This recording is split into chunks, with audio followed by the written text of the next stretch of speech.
안녕하세요. 연남동 작은아빠 채널의 조카 조현판입니다.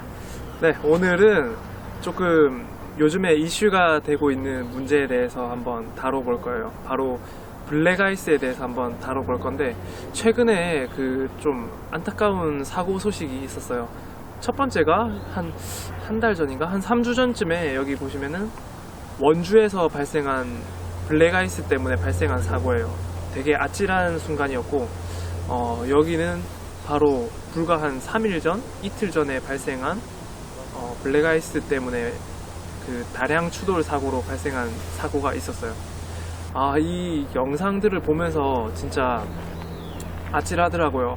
과연 나였으면은 어떻게 대처했을까? 그런 생각이 많이 들어가지고 이번 영상을 준비하게 됐습니다. 그러면은 시작할까요?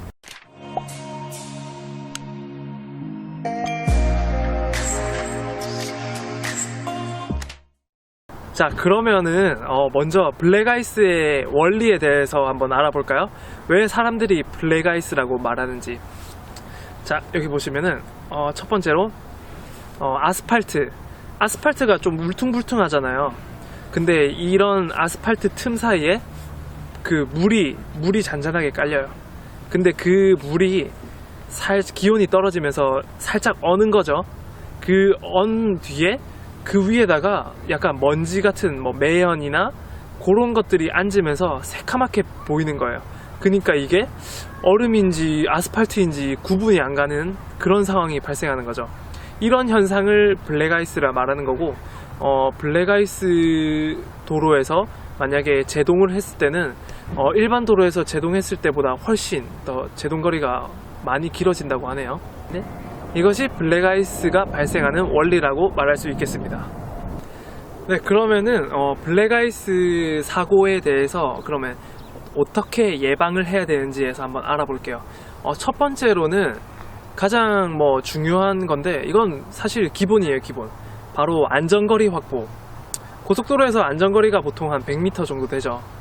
그 정도 안전거리를 충분히 확보를 하고 고속주행을 하시는 게 좋을 것 같고, 두 번째는 블랙아이스가 좀 발생할 법한 장소를 좀 미리 판단하고 좀 서행을 하는 게 좋을 것 같아요. 그러면은 블랙아이스가 좀 발생할 법한 장소는 어떤 게 있냐면은, 첫 번째로 그늘진 도로, 산간지역이나 산이 좀 쌓여져 있는 그런 도로, 그런 고속도로에서 좀 조심을 해야 되고, 두 번째로 터널 입구 역시 산 쪽으로 들어가는 초입이기 때문에 그늘진 경우가 많죠. 그런 경우 좀 조심해야 될 것 같아요. 그리고 세 번째로 다리, 특히나 바닷가 쪽이나 아니면은 저수지, 강, 이 주변에 있는 다리에서 주변 환경 습도가 높기 때문에 아무래도 그런 결빙이 발생할 확률이 굉장히 높은 장소예요. 그렇기 때문에 그 세 가지 장소에서는 미리 좀 인지를 하고 좀 서행을 하는 게 좋겠다 판단을 하는 게 좋을 것 같아요. 그리고 시간으로 한번 얘기를 해보자면은, 아무래도 해 뜨기 전 새벽 시간대나 아니면은 해 지고 나서 저녁 밤 시간대에 좀 그런 결빙 현상이 나타날 확률이 높을 것 같습니다. 아무래도 기온이 떨어지니까 해 뜨기 전 그리고 해 지고 나서 그런 시간대를 좀 유의해서 운전을 하시면은 블랙아이스 사고의 예방을 할 수 있을 것 같아요. 자, 그러면은 이번에는 만약에 블랙아이스 예측을 못해서 차가 조금 휘어지는 상황이 발생했다. 그러면 그때 대처를 어떻게 해야 되는지 한번 알아볼게요. 우선은 만약에 내 차가 지금 휘청이고 있다, 그렇게 인지가 되면은 우선 첫 번째로 악셀에서 발을 떼야 돼요. 악셀에서 발을 떼고, 그리고 두 번째로는 절대 급브레이크를 꽉 밟으면 안 돼요. 급브레이크를 밟게 되면 오히려 차가 더 회전을 해버릴 수가 있거든요. 그렇기 때문에 브레이크를 조금씩 여러 번 나눠서 밟는 게 좀 중요하고요. 그리고 제 개인적인 생각에는 좀 엔진 브레이크를 활용하는 것도 좋은 방법인 것 같아요. 수동으로 바꾸고 그 다음에 기어수를 속도에 맞게 순차적으로 내려서 자동차의 속도를 줄이는 거죠. 그러니까 다시 말하면은 만약 브레이크를 밟게 되면은 바퀴가 멈춰버려서 회전이 가속되는 거고, 엔진 브레이크를 좀 활용하게 되면은 바퀴는 굴러가는 상황에서 기어비를 조정해서 속도를 낮추기 때문에 훨씬 더 안전한 방법인 것 같아요. 그리고 이거는 다음으로 소개해줄 방법은 약간 일반인들이 좀 활용하기에는 좀 어려운 방법일 수 있는데, 저도 한 번도 안 해봤어요. 근데 이런 방법이 있더라고요. 여기 화면에 보시면은 정식 명칭으로는 카운터 스티어링이라고, 뭐 해석하자면은 카운터는 반대라는 말을 뜻하고, 스티어링은 이제 핸들 조작을 말하는 건데, 사실 말로 좀 설명하기가 어렵고 이 그림을 통해서 설명을 하자면은, 차가 휘청일 때 후미가 휘청이는 방향으로, 후미가 회전하는 방향으로 핸들을 꺾어주는 거예요. 그러니까 차가 만약에 이게 자동차라 치면은 여기 자동차 앞부분이에요.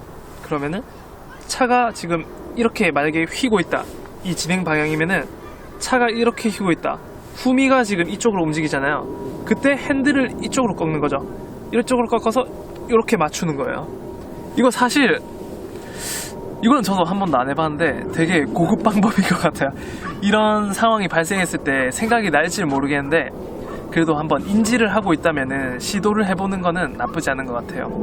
자, 오늘은 이렇게 블랙아이스 발생 원인과 그 다음에 대처 방안에 대해서 한번 알아봤는데, 여러분, 이게 제가 생각하기에 제일 중요한 거는 역시 안전거리 확보와 그 다음에 조금 그런 상황이 발생할 거를 조금 장소나 날씨 이런 것들을 미리 파악을 해서 예방을 하는 게 가장 중요한 것 같아요. 블랙아이스가 발생할 만한 구간을 좀 예측을 해서 좀 미리 서행을 하는 게 가장 좋은 방법인 것 같고, 사실 그 블랙아이스에 의한 차가 회전하는 상황이 발생했을 때는 제 생각에는 조금 늦지 않았나. 뭐 물론 뭐 브레이크 나눠 밟는 것도 있고, 그 다음에 뭐 아까 설명한 카운터 스티어링 뭐 이런 조작법도 있는데, 그거는 진짜 그런 상황이 발생하면 과연 대처를 잘 할 수 있을까? 저도 좀 걱정이 많이 되네요. 영상을 보면서 되게 좀 많이 아찔했던 것 같아요. 네, 오늘은 뭐 여튼 요 정도로 좀 마무리를 해보고, 다들 날씨도 좀 춥고 그런 상황이 좀, 그런 사고가 앞으로도 많이 발생할 것 같은데 좀 미리 좀 조심해서 다들 안전운전 하시길 바라겠습니다. 오늘은 여기까지 하고 다음 시간에도 유익한 정보와 함께 돌아오겠습니다. 감사합니다.